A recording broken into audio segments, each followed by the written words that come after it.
Hello, I am Endlessness and welcome back to Final Fantasy VII Ever Crisis, and in this video I'd like to talk about all the upcoming content we'll get in Ever Crisis. But before I get into the topic of the video, recently I haven't been doing those weekly overviews of new content, but if you'd like me to continue doing them, just please let me know. But the roadmap, I'm very glad they gave us a new one because it's great to have some insight of what we can expect.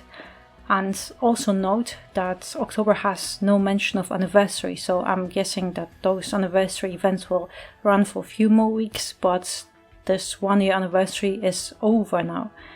But next week we'll get more info about the next story chapter, so we should finally be getting that next episode of First Soldier, which is something I'm looking very forward to. But we also get Halloween event, Pumpkin Fest, Attack of Dark Army General. And it's not a rerun from last year's event because first event title was Where Darkness Gathers, and this pumpkin boss also looks slightly different as well. Then we'll also be getting Shiva and Ramu double summon, and I have been terrified of this abomination of the boss for months now because those two bosses are very tough alone, and combined together they are terrifying as they are the opposites. And we'll need so many things, and honestly I still have no idea how this could even work. But the last thing for October is Brand's update. It's not as much as expansion of the feature, but rather just quality of life improvements, because so far we can only use one brand at a time, and then every time we have to choose if you want to retain the old brand or get the new brand. And this feature will just allow us to use multiple brands at the same time without having to go through all this clicking process, so it's a very nice improvement. Then in November we'll get Crisis Core Chapter 5, so we'll go to Modioheim and we'll be very close to seeing Zack with his iconic mullet and Buster Sword. But then we have this special event, and that worries me because there is no indication of what it could be. Because do you remember what we had in November last year? Final Fantasy IX crossover. And this mystery special event and the same timing makes me worried that there's a high chance of us getting yet another crossover in November. We'll see. But we're also getting Ifrit Stream expansion, and it's actually happening because we have all other launch summons and Leviathan at level 10, while Ifrit is the last launch summon staying at that sad level 5 Hellfire, so it's great that we'll be able to upgrade it soon. Now we just need Bahamut at level 10 and we're done. But lastly in November we'll get that Guild Shop update, and I rather guess it will be a small update that maybe gives us a little bit more offers in the shop. I'm not sure because when Anniversary started they already updated the shop and added more purple materials as well as mithril ore. But the second thing is weapon enhancement update, and here I'm also not sure what to think.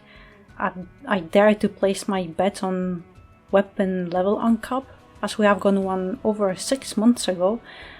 So now with us getting so many mithril ingots, I think it's a possibility, but when will we get another character level uncap so we can upgrade those low level 3 limit breaks and get stronger? In December I'm guessing we'll get First Soldier Chapter 2 of that new second episode. Then seasonal event will be Christmas event, most likely continuation of the one from previous year, and surprisingly we are also getting Titan Summon. It's surprising because Unknown shared that we should be getting Odin next, but apparently it's Titan, so he'll be our Earth Summon, and that means get your Wind team ready for him. And lastly we'll have New Year's campaign, so it means most likely Boss Rush 3 with all those bosses we have had in past few months leading to the new year, as well as some freebies and hopefully crystals. And then we have New Year, so most likely event with story, and this Cloud and Seth are just most likely placeholder graphics because they would never show us new outfits that we might get in 3 or 4 months from now on.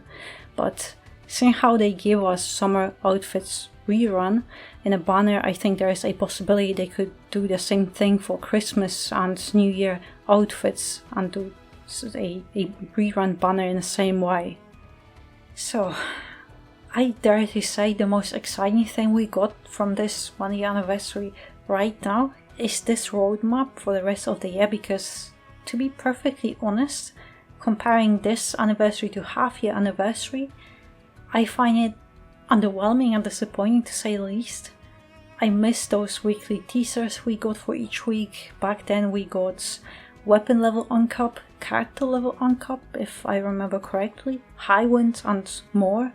We also had only 2 limited banners, but it was that weekly schedule that kept us looking forward to every next week. But here, when the anniversary started, we got a lot of free stuff as well. That outfit voucher for an outfit of our choice was most amazing.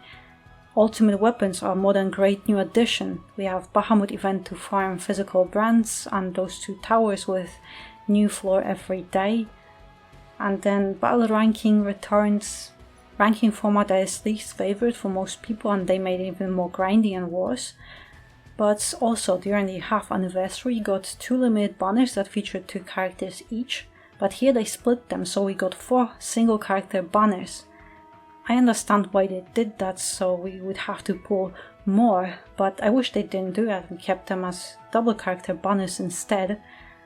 So overall we got a very nice amount of new things, but because they have added everything on day 1, now it feels like it was such a long time ago, and it just feels underwhelming compared how they decided to release parts of new content every week back then.